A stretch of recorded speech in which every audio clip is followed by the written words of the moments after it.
Use 6-foot T-posts at about 6-foot intervals to create the boundary of the attractant. Pound with the teeth facing out. Place hog panels for every T-post. 8-foot panels are easiest, but you can use 16-foot panels or cut the 16-footers in half with bolt cutters. Wire the hog panels together, overlapping one square for each one. The overlapped section will be at each T-post.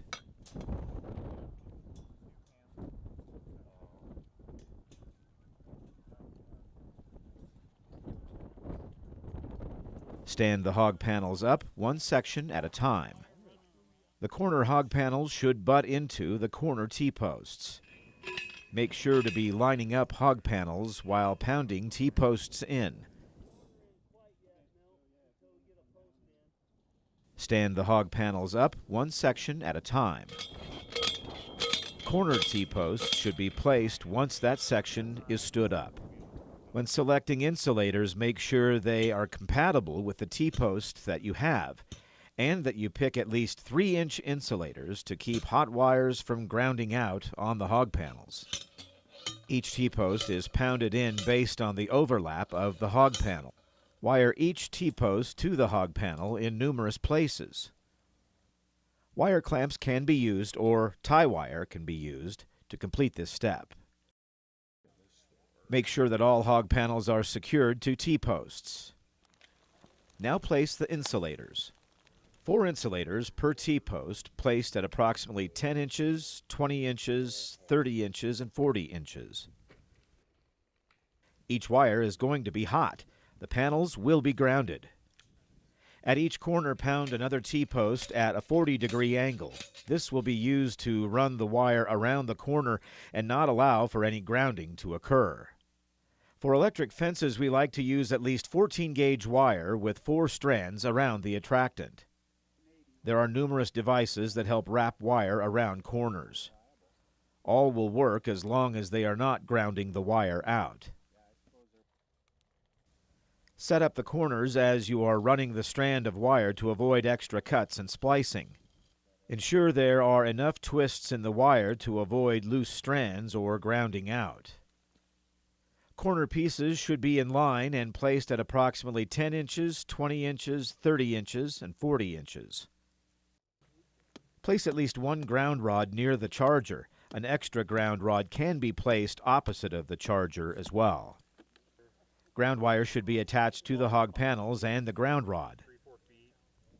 Use electrical tape to secure wires to both the hog panels and the ground rod. Find a T-post that will allow the charger to face south. If none will work, you may have to add another T-post. Make sure the charger can be reached to allow for troubleshooting and turning the fence off from outside the perimeter. The green wire is the ground that should be connected to the ground rod.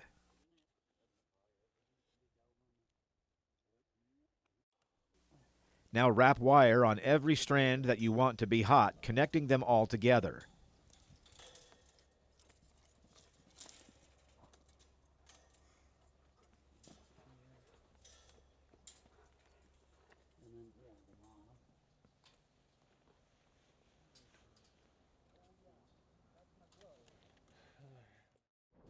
Now we will tighten each line one at a time. Place a person at each corner and assist pulling the slack up.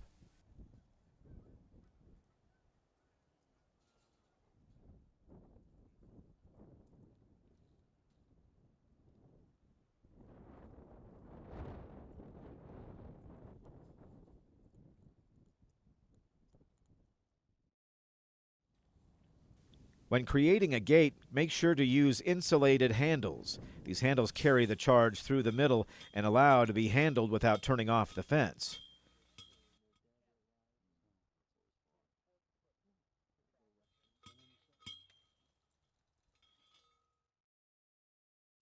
Once the wire is tight and cut to the right length, you are ready for the red clip, which provides the charge to the fence from the positive or hot charger connection.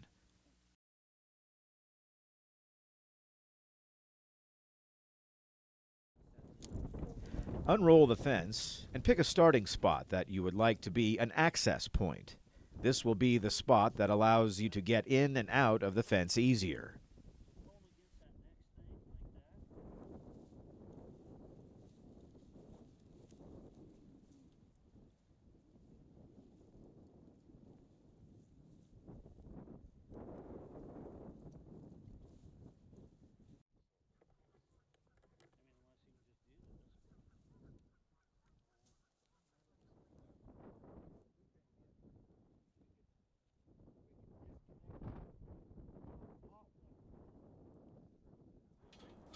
When staking each post, tilt each post at 15 to 30 degrees away from the attractant and stake.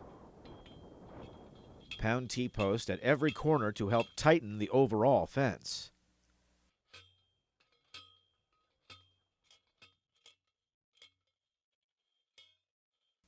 Pound another T-post inside the fence to hold your charger.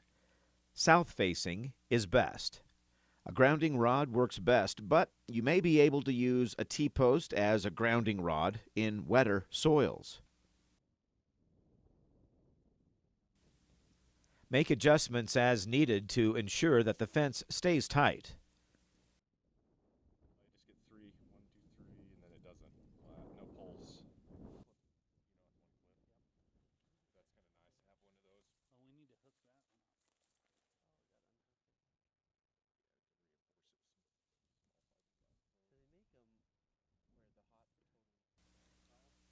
Maintenance is a key proponent. Install extra fiberglass posts for increased stability if needed.